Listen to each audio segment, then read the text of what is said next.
Vote की ताकत से ही सरकार बन सकती है और एक वोट की ताकत से ही सरकार गिर भी सकती है। तो वो जो पावरफुल अधिकार है, इस वोट की ताकत की वजह से ही वो हमारे पैरों में झुकते हैं। नहीं तो हमारी तो इस देश में कोई औकात नहीं थी। अगर संविधान नहीं होते तो हम इंसान भी नहीं कहलाए जाते। जो मोदी ने राम मंदिर बनाया, अब मुझे बताइए कि राम मंदिर से किसका फायदा होने वाला है? बताइए। वहाँ पर भिखारी पैदा होंगे, वहाँ भिखारी के अलावा कुछ पैदा नहीं होंगे। अगर आपकी चौखट पर कोई वोट मांगने के लिए आता तो उससे पूछिए कि आपने 5 साल में हमारे लिए क्या किया, हमारे बच्चों की एजुकेशन के लिए क्या किया, उनके बेहतर भविष्य के लिए आपने क्या किया। क्योंकि वो शिक्षा पर सबसे बड़ा प्रहार कर रहे हैं और क्योंकि शिक्षा ही सभी सवालों को जन्म देती है। जब व्यक्ति शिक्षित होता है तो तर्क वितर्क करना सीख जाता है, लेकिन जब वो पढ़ेगा लिखेगा नहीं, आप देखोगे कि 1 लाख स्कूल बंद हो चुके हैं। पहले के जो स्कूल होते थे, सरकारी स्कूलों के पढ़े हुए लोग डॉक्टर, इंजीनियर, IAS, PCS बनते थे, अफसर, अधिकारी, लेकिन आज स्कूलों में देख लीजिए बच्चों को भिखारी बनाया जा रहा है। आज अच्छी एजुकेशन उनको नहीं दी जा रही है।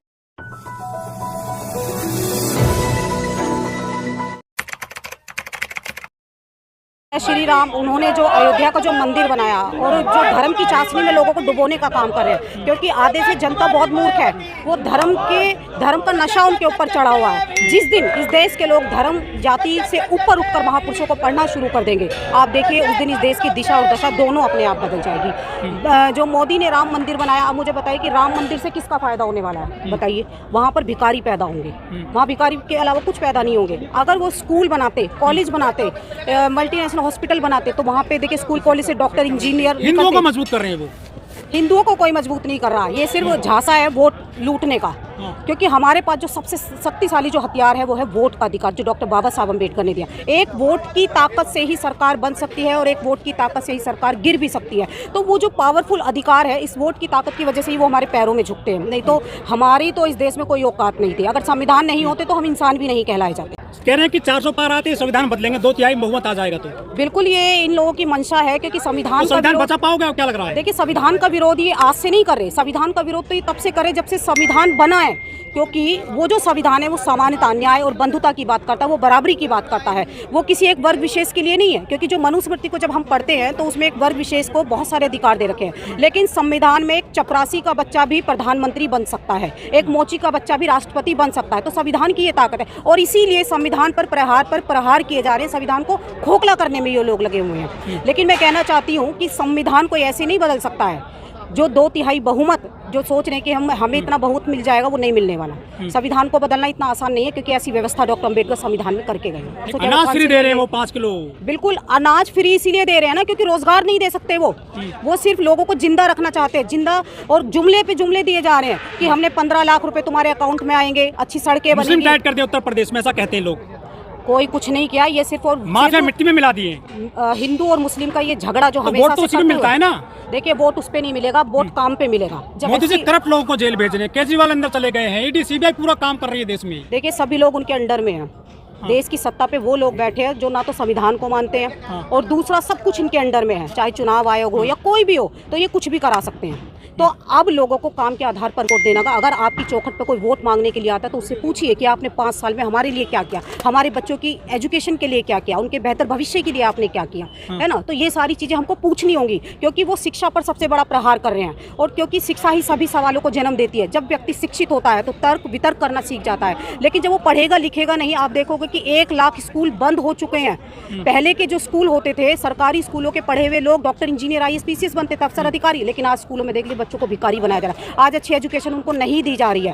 प्राइवेट हाथों में शिक्षा का निजीकरण इन्होंने कर दिया, जो कि देश के हित में नहीं है, राष्ट्र के हित में नहीं है। और शिक्षा इतनी महंगी कर दी कि गरीब तबके का जो व्यक्ति है वो अपने बच्चों को जो है अंग्रेजी माध्यम के स्कूल में नहीं। किसने देखते हैं, अभी टेलर कह रहे हैं क्या संविधान बदल देंगे पूरी तरह से? संविधान नहीं बदल सकते। बाबा साहब डॉक्टर अम्बेडकर का जो संविधान है उसे पढ़ोगे तो वो संविधान बदलना इतना आसान नहीं है। 2/3 बहुमत लोकसभा राज्यसभा में इनको चाहिए, वो ऐसे ही नहीं मिल सकता है। तो इसीलिए संविधान को बदलना इसीलिए क्योंकि संविधान हर व्यक्ति के समान अधिकारों की बात करता है, शिक्षा रोजगार की बात करता है। संविधान के आर्टिकल 46 में शिक्षा का अधिकार दिया कि सभी बच्चों को 14 साल तक के बच्चों को निःशुल्क और अनिवार्य शिक्षा मिलनी चाहिए। क्या ये लोग शिक्षा दे रहे हैं? नहीं दे रहे हैं। शिक्षा से लोगों को वंचित किया जा रहा है, ताकि वो जब पढ़ेगा लिखेगा तभी तो वो सवाल करेगा कि हमारे लिए शिक्षा कहाँ, रोजगार कहाँ है, हमारे लिए स्वास्थ्य संबंधी सेवाएं कहाँ। जब वो पढ़ेगा लिखेगा नहीं तो वो क्या पूछेगा? लोग कहते हैं कि मोदी जी ने देश को बचा लिया। भैया, देश को क्या बचाया? उन्होंने तो देश को ही डुबो दिया पूरी तरीके से। क्या बचा इस देश में, ये बताइए मुझे। वो कहते थे सबके अकाउंट में 15 लाख रुपए आएंगे, बताइए किसकी में आया? मेरी में तो आया नहीं, आपकी में आया? क्या किया उन्होंने? कुछ भी नहीं किया। सिर्फ पूंजीपतियों, अडानी अंबानी के लिए उन्होंने काम किया है। इस गरीब जनता के लिए कुछ नहीं किया उन्होंने। कह रहे हैं इंजेक्शन लगवाए फ्री। वो इंजेक्शन फ्री नहीं, वो हम अगर माचिस भी खरीदने जाते हैं ना तो उस पर भी टैक्स हम लोग देते हैं। ये जो राशन लोगों को फ्री में बांट रहे हैं ना, वो भी हमारे ही पैसों से बांट रहे हैं, क्योंकि रोजगार देना इनके बस की बात नहीं है। ये फ्री में, महंगाई इतनी अपने चरम पर है। सिलेंडर देखिए 1100-1200 का लोगों ने खरीदा है, पेट्रोल इतना महंगा कर दिया। तो ये जो यही आम आदमी के मुद्दे होते हैं जिस पर सरकार वो तो सफल कहते हैं नहीं कि है। मुस्लिम टाइट है, पाकिस्तान भूखा मरने लगा है मोदी जी के काल में। पहले अपने देश को देखो। मैं मोदी जी को पहले अपने देश के अंदर देखना चाहिए, पाकिस्तान तो बाद की बात है कि आप अपने देश में क्या कर रहे हो। बाहर जाके कहते हैं कि भैया भारत में सब चंगा है, लेकिन यहाँ के देखो कि कितने लोग रोज गरीब भूखे सोते हैं, झोपड़पट्टी में लोग रहते हैं, मजदूर रिक्शे वाले अपने बच्चों को पढ़ा नहीं पा रहे। तो ये सारे मुद्दे मोदी जी को देखने चाहिए, क्योंकि वो देखते नहीं हैं। वो सिर्फ कहने में विश्वास करते हैं, वो करने में नहीं करते, जबकि बहन जी करने में कहते हैं विश्वास देश करती बचाना है पहले, जब देश बचेगा तो स्कूल कॉलेज सब खुल जाएंगे फ्यूचर में। भाई देश तो इन्हीं के पास था, देश गया कहाँ था? क्या बचा लिया इन्होंने देश में? 1 लाख स्कूल बंद इन्होंने कर दिए, निजीकरण कर दिया शिक्षा का, आरक्षण खत्म कर दिया, सरकारी नौकरी ठेके पर कर दी इन्होंने बचा छोड़ा क्या है? सब कुछ इन्होंने बेच लेकिन दिया। ओबीसी कैसे जागेगा जो ओबीसी साथ दे रहा है बीजेपी का?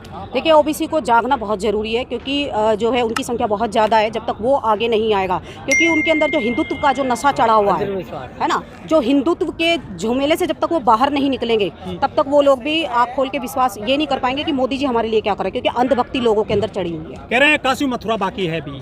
काशी मथुरा क्या, पहले भैया भारत का ही विकास कर लो, इसमें ही लोगों को रोजगार दे दो, शिक्षा अच्छी दे दो उन्हें, बहन बेटियों की इज्जतें सुरक्षित कर लो। आप देख लीजिए मणिपुर में क्या हाल हुआ महिलाओं का, इन्हीं की सरकार थी बीजेपी की। तो ये महिलाओं को बेटी बचाओ बेटी पढ़ाओ का तो नारा लगाते हैं, लेकिन जब ना बेटियों को जिंदा छोड़ रहे हैं, ना बेटियों को पढ़ने लायक छोड़ रहे हैं। लेकिन 33% आरक्षण तो दे रहे हैं वो संसद में। हाँ, तो 33% आरक्षण जो दे रहे हैं, वहाँ पर कौन सी महिलाएं जाएंगी? वो सवर्ण महिलाएं ही जाएंगी वहाँ पे। आधे से ज़्यादा जो महिलाएं हमारी गाँव में रहती हैं, गाँव में जन जागरूकता का बहुत अभाव है, वहाँ की महिलाएं जागरूक नहीं है, फ़ोन तक चलाने नहीं यहाँ पे, वो कहाँ से संसद में पहुँच जाएगी? तो ये सारी चीज़ें हमको देखनी। जय भीम।